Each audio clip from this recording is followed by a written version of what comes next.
In the last 5 videos, I kept saying no. No, you can't take more equity risk just because you feel brave. No, this is the one bucket for a moderate investor. The goal has no fixed date, your temperament has no hard limit, and that is exactly the problem. When nothing outside is holding your plan in place, you have to hold it yourself.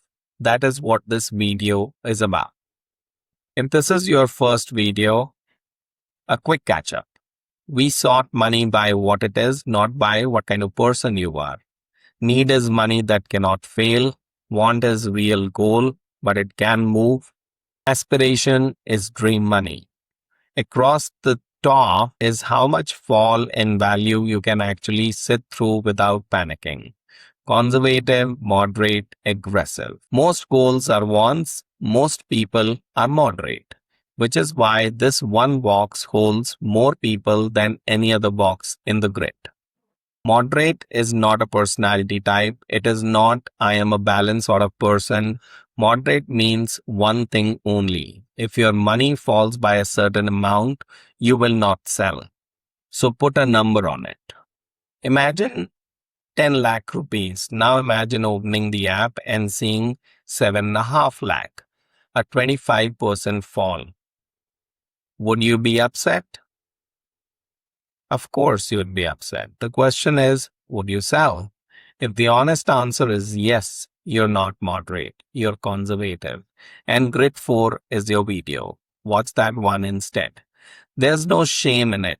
It is far cheaper to know this now than to find out in the middle of a crash. If the honest answer is, I would hate it, but I would leave it alone, you are in the right place. And one more thing, you already know how you behaved, say March 2020. What about 2022 during Russia and Ukraine war? You have these data points to judge yourself, and that should be your cue.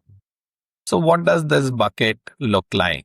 Roughly 60% equity, 40% debt. Let me tell you why that number so you can move it yourself. 60% is enough to actually grow the money. This is a want. If it doesn't grow, the goal keeps sliding further away. 40% debt is what keeps you in your seat. In a bad year, that portion doesn't fall much. Here's the simple way to think about it. In a really bad equity year, a full equity portfolio might fall around 35%. The same fall in 60-40 portfolio comes out to be closer to 20%. 20% hurts, 35% makes people sell it. That is the whole reason for the 40.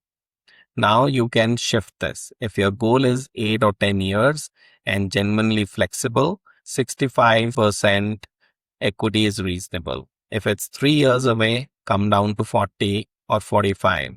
The date pulls the number, your mood does not.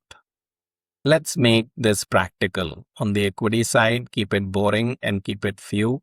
A broad index fund or a flexi cap fund can be your core. That's most of your equity. If you want to add a mid cap or a small cap fund, keep it small, a 20% of equity and not 50%. This is want, not a lottery ticket. 2 funds is fine, 3 is plenty. 7 funds is not diversification. It's a collection. On the debt side, keep it simple too. Short duration or corporate bond funds for the bulk. If the goal is close, a target maturity fund that matures around your goal, let's put numbers on it. Say you want 15 lakh rupees in about 5 years, a kitchen renovation, real goal, but if it happens in year 6, nothing breaks. You're investing 30,000 a month. 18,000 goes to equity, 12,000 goes to debt. That's your 60-40. The equity, 18,000, 14,000 into your index or flexi core fund, flexi cap fund, 4,000 into mid cap fund. The debt, 12,000 straight into short-term duration or corporate bond fund. And you're done. Now here's the part people skip. You write down what happens if it works and what happens if it doesn't. If you reach 15 lakh in year 4, You stop, you move the money to safety, and you book the kitchen. You don't get greedy because the market is running. If you are at 11 lakhs in year 5, you don't panic and you don't sell. You do one of the two things. You wait a year or you do a smaller renovation. That's the advantage of want. It can bend. Use that flexibility on purpose before you need it. After two good equity years, you might be at 70-30 without doing anything. The market moved you. You didn't decide, so set a band. If equity goes above 68%, sell some, buy debt. If it falls below 52, do the reverse. Check it twice a year. That's it, not every week.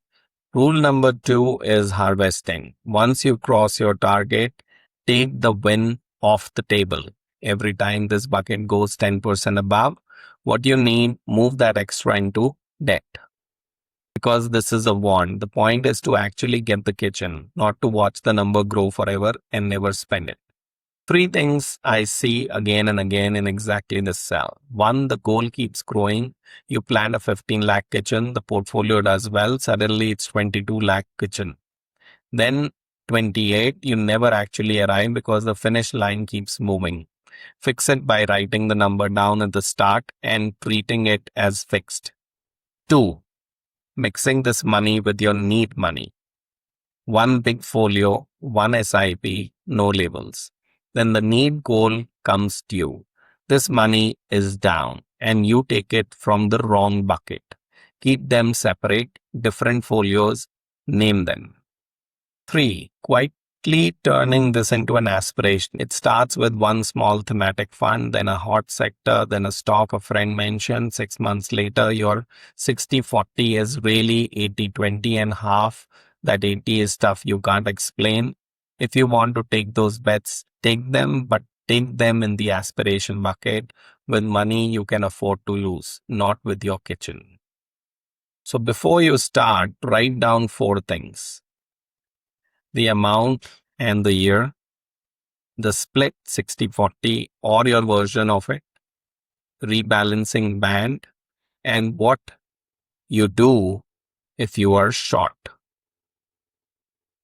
4 lines, takes 10 minutes.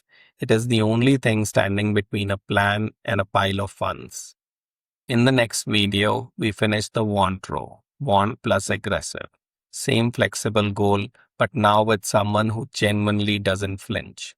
That one gets more interesting than you'd expect because the limit stops being the market and start being something else entirely. If this was useful, subscribe so you get the rest of the grid. Thank you for watching.